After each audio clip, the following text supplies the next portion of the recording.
The Canadian Healthy Oceans Network is a partnership of about 65 different scientists from across Canada. There are 15 universities, and the Natural Sciences and Engineering Research Council, along with DFO, are the primary sponsors. And the idea of the program is to try and create knowledge for sustainable management of the oceans. And that's a really complicated problem. In the past, we've really focused on a very few species, but now we recognize that we need to be much broader in our thinking and to really come at it with an ecosystem approach. And so that makes the question a lot more difficult because we need a lot more information than we used to. And that's why it's really so critical that we bring together all these people. After all, Canada has 3 oceans, the Pacific, the Arctic, and the Atlantic. We have a very thin research community that's spread across the country. And we also have a bilingual country that's French and English. And so trying to communicate all this information and to pull it all together requires a really network type approach. And that's what we're trying to do with the Canadian Healthy Oceans Network. Canadian Healthy Oceans brings to DFO the capability to entrain a group of young scientists from across the country, from a number of Canadian universities, and we bring them together to work on problems using multidisciplinary approaches. Through 5 years, we'll have trained probably 50 new marine scientists on CHONe.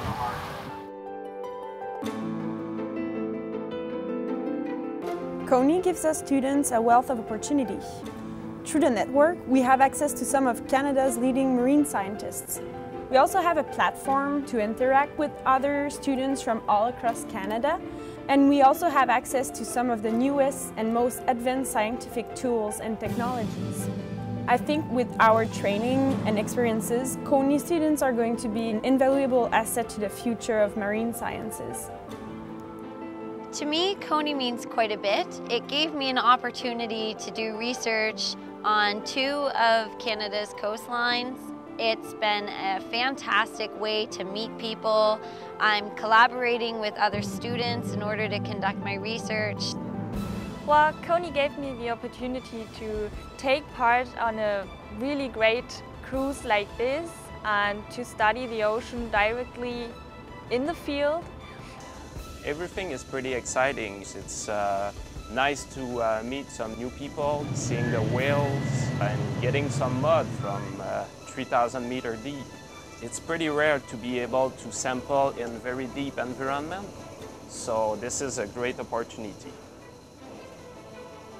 Alors, je suis vraiment très excitée aujourd'hui. On a rapatrié le premier substrat de colonisation qui est allé si profondément. Après 4 ans, c'est quand même une très grande réalisation pour l'équipe qu'on a ici. Donc, je suis très contente. Il y a beaucoup de travail qui s'en vient, mais je suis très contente de faire partie de cette expérience. I think the best experience being on a CHONe cruise is to get an opportunity to work within the environment that you're interested in, you know, as compared to working just inside a laboratory in your university. I also get to be out here with other scientists who are studying different things with this CHONe program. So it's really cool getting to work with different people who are, you know, in a different part of the sciences, but it's all related, and it's really nice getting to see that.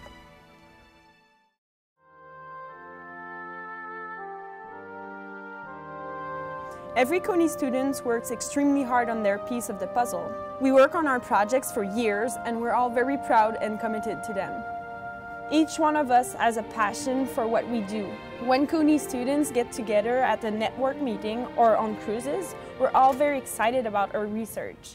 So, for example, I got to go at the bottom of the ocean last summer at 1,500 meters, and I got to see hydrothermal vents. It was really exciting. For many of us, this is our dream job. You know, everyone wanted to grow up to be a marine biologist at some point. When I was younger, I saw an IMAX movie. It was with a submarine, and they said that most of the time that they were going to sample in the deep sea, they were finding some new species. They also mentioned that 99% of the deep sea is not discovered yet. So I thought that if only 1% was known, there's a lot that I can study. Ce que je trouve le plus excitant dans mon travail, c'est qu'en particulier avec la CTD Rosette, on peut avoir des échantillons d'eau profonde et en particulier dans des zones qui n'ont jamais été échantillonnées. Donc moi ce qui m'intéresse aussi c'est de voir les communautés qui sont présentes à des profondeurs jamais explorées et à l'aide de la biologie moléculaire voir quelles sont ces espèces-là. We were sitting on this ship and lowering this piece of machinery into the ocean. We would drop it a couple hundred meters to the ocean floor and pick up some of that habitat and bring it right back up to the surface. Out here I get to see lots of diversity of seabirds, what it's like when they're foraging, and all the different kinds of habitat they're using.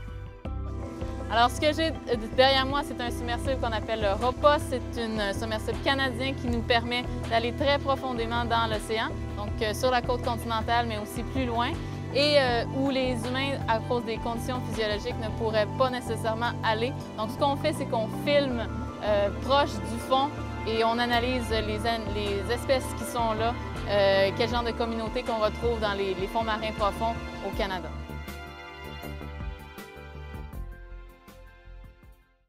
My work helps to get a better understanding of how the benthic organisms react to disturbances, for example. It helps to develop a better management practice for these environments.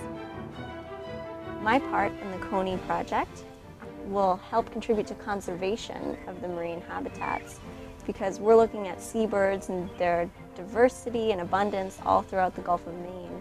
That can be used in combination with all the data on the benthic systems and the pelagic systems. That way we can find hotspots in different important areas that can become marine protected areas. My research is about marine protected area design, and right now we are thinking of using marine biodiversity as parameter, and we'll see on what scale we can actually explore that. It could be possible that we can explore it right from the Arctic all the way down to the Scotian Shelf in the Atlantic Ocean. So the training the CHONe students are getting includes at-sea experiences like this, but after the cruises, a lot of the work takes years to do, and in doing their work and completing their research projects, a lot of the students will get experiences in Canadian government laboratories, get a first-hand understanding of how they might apply their science skills in a government science setting. And all of that makes for a great success story for Canadian marine science.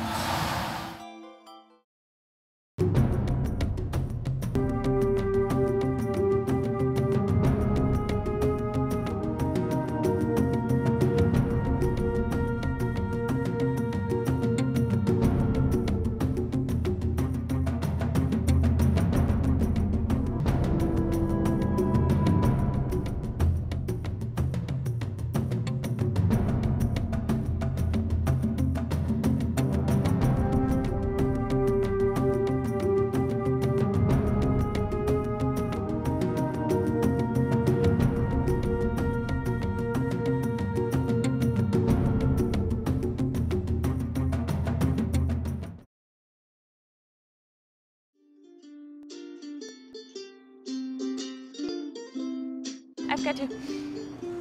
Don't show this. Ding, ding, ding. We all live in a yellow submarine.